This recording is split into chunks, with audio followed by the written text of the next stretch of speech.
Hello दोस्तों, राधे कृष्णा। आप लोग का हमारे चैनल पे बहुत बहुत स्वागत है। आज हम बात करेंगे देवउठनी एकादशी के बारे में, जो कि 15 नवंबर 2021 दिन सोमवार को पड़ रही है। इससे पहले अगर आप लोग मेरे चैनल पे नए हैं तो प्लीज़ मेरे चैनल को सब्सक्राइब कर दें, बेल आइकन को पुश कर दें, ताकि मेरी नई वीडियो का नोटिफिकेशन आप लोग को जल्द से जल्द मिल सके। तो चलिए जानते हैं देवउठनी एकादशी के बारे में। इस एकादशी के दिन प्रभु 4 महीने की घोर निद्रा से उठते हैं और उठते ही उनका विवाह माँ तुलसी के साथ संपन्न किया जाता है। इस दिन विष्णु भगवान की शालिग्राम रूप की पूजा बहुत ही विधि विधान के साथ की जाती है। कहा जाता है कि जैसे ही प्रभु उठते हैं तो सबसे पहले वो माँ तुलसी का सुनते हैं, इसीलिए इस दिन माँ तुलसी का विवाह विष्णु भगवान के साथ संपन्न किया जाता है। भगवान को जगाने के लिए ढोल नगाड़े तथा शंख बजाकर शंख ध्वनि करके प्रभु को बड़े प्यार से इस दिन जगाया जाता है। आंगन में चौक बनाया जाता है, पटरा रखा जाता है। माँ तुलसी का पौधा और भगवान के शालिग्राम रूप के पूरे विधि विधान के साथ विवाह संपन्न किया जाता है। कहा जाता है कि जिनके पुत्री नहीं होती उन्हें एकादशी के दिन, देवउठनी एकादशी के दिन माँ तुलसी का विवाह शालिग्राम के साथ अवश्य करना चाहिए। ऐसा करने से उन्हें कन्यादान का पूर्ण फल प्राप्त होता है। इस दिन भगवान को पीली चीज़ों का भोग लगाएं तथा मंडप बनाएं। मंडप के लिए इस दिन गन्ने का प्रयोग करना चाहिए। जितने भी जल फल हैं वो प्रभु को चढ़ाना चाहिए, जैसे सिंघाड़ा हो गया, शकरकंदी हो गया, गन्ना हो गया, आंवला हो गया, ये सब प्रभु को चढ़ाना चाहिए। इस दिन केले का भी भोग लगाना चाहिए, हो सके तो पूड़ी हलवा भी इस दिन बनाना चाहिए। माँ को इस दिन सिंदूर जरूर अर्पित करना चाहिए, क्योंकि कार्तिक मास में पूरे एकादशी के पहले माँ को सिंदूर नहीं लगाना चाहिए पूजे में। और एकादशी के दिन जब उनकी शादी शालिग्राम के साथ संपन्न की जाती है, उस दिन से माँ को सिंदूर अर्पित किया जाता है। और पूर्णिमा के दिन माँ की पूरे विधि विधान के साथ विदाई करनी चाहिए। कहा जाता है कि एक छोटा तुलसी का पौधा जिससे कि शालिग्राम का विवाह करना चाहिए, और वो जो तुलसी का पौधा होता उसे किसी मंदिर में दान कर देना चाहिए। उसे घर में नहीं रखना चाहिए, क्योंकि लड़की का जब शादी हो जाती है तो हम उसे घर में नहीं रखते हैं, उसको उसके ससुराल भेजते हैं।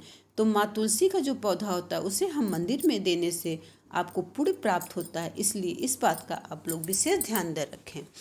एकादशी के व्रत का नियम जो है सभी एकादशियों में लगभग समान नहीं होता है। एकादशी के व्रत का नियम दशमी तिथि से ही शुरू हो जाता है। दशमी तिथि के दिन सूर्यास्त के बाद आपको भोजन ग्रहण नहीं करना चाहिए, क्योंकि एकादशी के व्रत के दिन आपके पेट में अन्न का एक दाना भी नहीं रहना चाहिए। दशमी के दिन ही आपको ब्रश और दातुन कर लेना चाहिए। एकादशी के दिन आपको ब्रश भी नहीं करना चाहिए। कहा जाता है कि इस दिन तिनका भी अपने हाथों से नहीं तोड़ना चाहिए, और पूरे विधि विधान के साथ भगवान विष्णु और माँ तुलसी का विवाह पूजा अर्चना करना चाहिए। एकादशी के दिन आपको ब्रह्म मुहूर्त में उठ जाना चाहिए। ब्रह्म मुहूर्त में उठने के बाद पूरा ढोल नगाड़े से प्रभु को बड़े प्यार से जगाना चाहिए। उन्हें जगाने के बाद फिर उनको शाम के साथ जब सूर्य अस्त हो जाए तब उनका बहुत ही विधि विधान के साथ शादी करना चाहिए। शादी के समय उनको पीली धोती, अंगोछा, जनेऊ जरूर अर्पित करना चाहिए।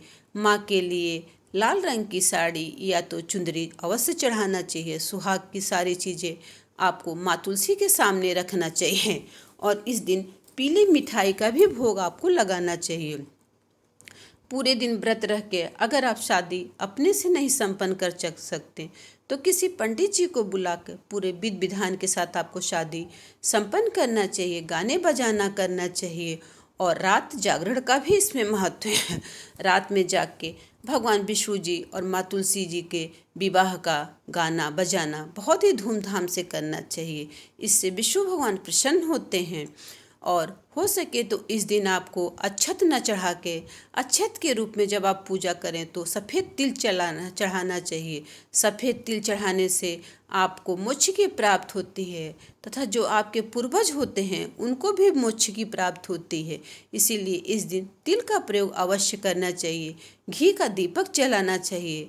घर में रंगोली बनाना चाहिए और खूब अपने घर को सुगंधित रखना चाहिए। जैसे कि शादी ब्याह होता है उसी तरह अपने घर को सजाना चाहिए।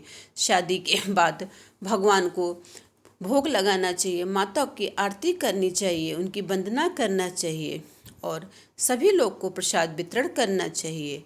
और एकादशी का जब आपका व्रत पूर्ण हो जाए तो आपका इसके व्रत का पारण का भी विशेष ध्यान रखना चाहिए कि इसके पारण का समय क्या होना चाहिए। इसके पारण का समय 10 बजे के अंदर आपको एकादशी व्रत का पारण कर लेना चाहिए, क्योंकि दोपहर के समय एकादशी के व्रत का पारण नहीं करना चाहिए। सबसे पहले आपको तुलसी तल डाल के जल ग्रहण करना चाहिए, उसके बाद आपको अन्न ग्रहण करना चाहिए। अन्न का कुछ भाग जो है वो ब्राह्मणों के लिए निकाल देना चाहिए, जिसको हम लोग सीधा कहते हैं, और फिर उसको ग्रहण करना चाहिए। पूजा के बाद आपको भगवान से माफ़ी जरूर मांगना चाहिए अपने भूल चूक के लिए, और सभी कार्यों को संपन्न करने के लिए प्रभु से प्रार्थना करना चाहिए, क्योंकि जब देवउठनी एकादशी के दिन प्रभु जाग जाते हैं उसी दिन से सारे मांगलिक कार्य शुरू हो जाते हैं। शादी ब्याह, उपनयन, संस्कार, मुंडन, सभी कार्य फिर से अपने उसमें जो 4 महीने से रुके पड़े थे वो सभी शुरू हो जाते हैं। इसीलिए प्रभु से प्रार्थना करनी चाहिए कि हे प्रभु, अगर हमसे कोई भी त्रुटि पूजा पाठ में हो गई हो तो हमें अपना बालक समझ के माफ़ कर देना चाहिए। ऐसा भगवान से प्रार्थना करनी चाहिए और पूरे सच्चे मन से इस व्रत का पालन करना चाहिए। जो साल भर एकादशी नहीं करते हैं उन्हें कार्तिक मास की एकादशी अवश्य करना चाहिए। कहा जाता है कि जो साल भर की एकादशी का फल नहीं मिलता वो सिर्फ एक एकादशी, कार्तिक मास की एकादशी करने से लोगों को प्राप्त होता है। इसीलिए कार्तिक मास की एकादशी का व्रत अवश्य करना चाहिए। अगर आप लोग को मेरी वीडियो थोड़ी सी भी पसंद आई हो तो प्लीज़ मेरी वीडियो को शेयर और लाइक ज़रूर करिए। भगवान विष्णु जी आप लोग का कल्याण करें, भगवान भोलेनाथ आप लोग का कल्याण करें। जय भोलेनाथ, जय विष्णु भगवान।